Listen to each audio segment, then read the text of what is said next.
Hello and welcome, ladies and gentlemen. I am the Curious Owlbear, and I'm continuing my series where I give you ideas for random encounters that don't suck.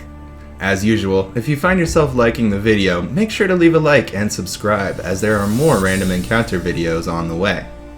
I received a request for some random encounters for the open farmlands or small farming communities. Thanks for the request, and I hope you enjoy the video. The party has been traveling through green hills and wide valleys when they come to a region that has been blessed with extremely fertile soil.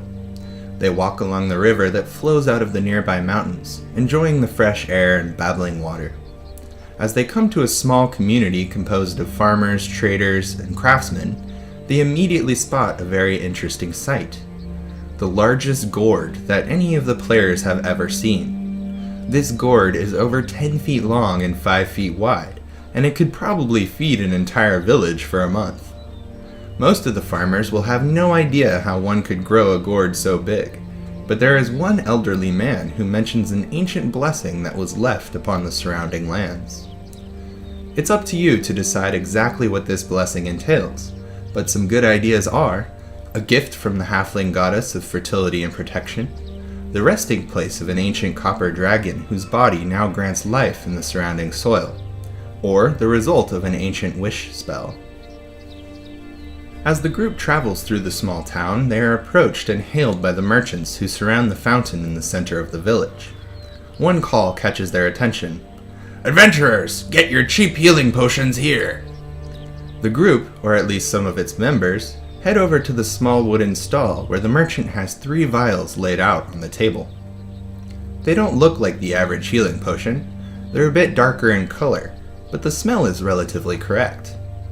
The merchant will tell the group that these are some older healing potions that he's been hanging on to for a long while, and he'll assure the group that they're still quite potent. As such, he's willing to part with the healing potions at a fraction of their normal price. A good nature or arcana check might reveal that these potions are missing the active ingredient, and thus are completely useless. If your players end up purchasing the potions, then you can lie in wait until that moment when they really need some healing to tell them that they've been swindled by a snake oil salesman. The group has been journeying for quite some time and quickly make their way to the town's inn. The small tavern boasts about a dozen seats and a small bar, half of which is taken up by a huge human man. The man wears remnants of old pieces of armor and carries a massive battle axe strapped across his back. He takes notice of the group, but doesn't even move, except to order another mead. If the group approaches, he will be cautious and a little mean at first. As the drinks flow, however, Rox the fighter will warm up to the group. He's a high-level fighter who has been protecting this town for the last several years, since he lost a few members of his former adventuring party. You can decide exactly what level this old fighter is, but in my game he was 15th level. As such, most of the people in the surrounding area know of Rox and ask him for help whenever they are threatened. As the group enjoys their rest at the inn, the town's chef is hard at work in the kitchen. Unbeknownst to the group and most of the outside world, this town boasts a chef of the highest order. Here in the farmlands, the chef can gather the freshest and best ingredients for his incredible stews and pot pies.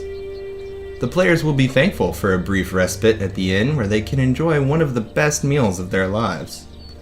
They may even return to this small farming village just for the food. After their rest, the group continues on their journey through the farmlands. They pass a large farmhouse and are immediately impressed by the crops grown outside of this residence.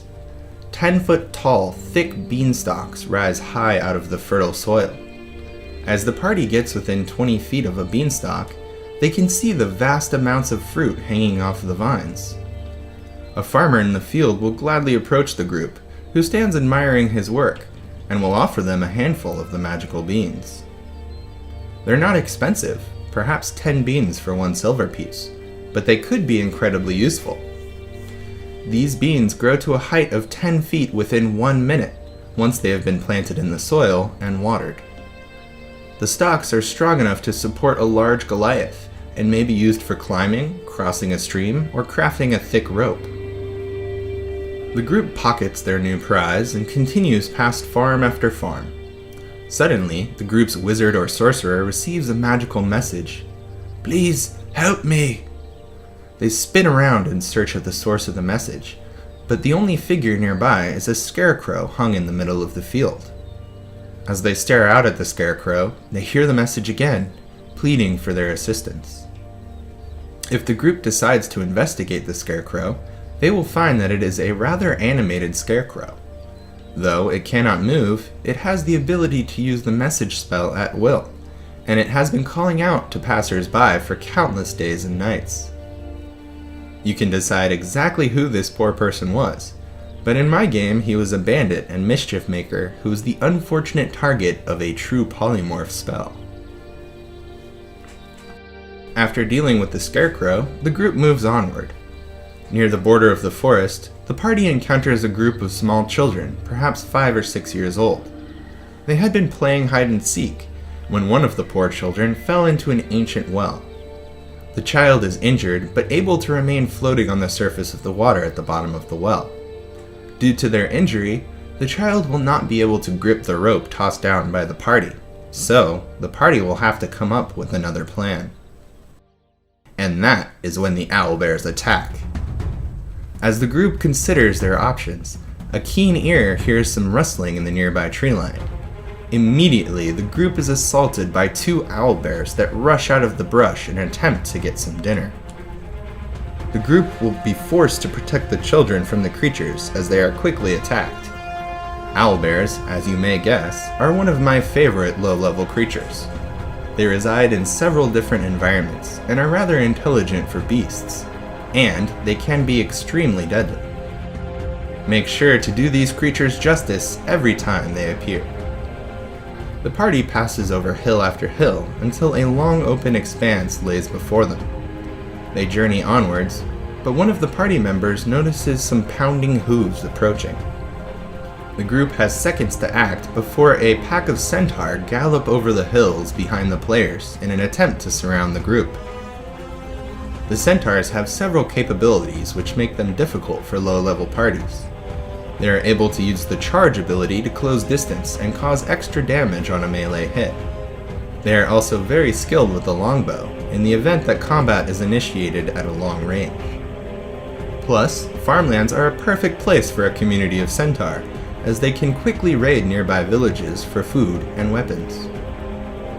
With the centaurs defeated, the group searches for a decent place to rest. They locate a smattering of boulders and rocks, which provide a good shelter for the night. As they settle in, however, a nearby rock seems to spring to life, becoming a large elemental. The Ghalebs is another fun creature that can remain motionless to look exactly like a boulder. These territorial creatures are rarely outmatched because the Ghalebs can animate 2 other boulders once per day. When combined with their damage resistances and condition immunities, the Ghalebs can be an extremely formidable foe. And that brings us to the end of our encounters for the Farmlands. If you enjoyed the video, make sure to subscribe as there are more random encounters just around the corner. If you have any ideas or requests for future videos, make sure to leave those in the comments below. I truly enjoy making the videos that you request. Until next time, stay curious, adventurers.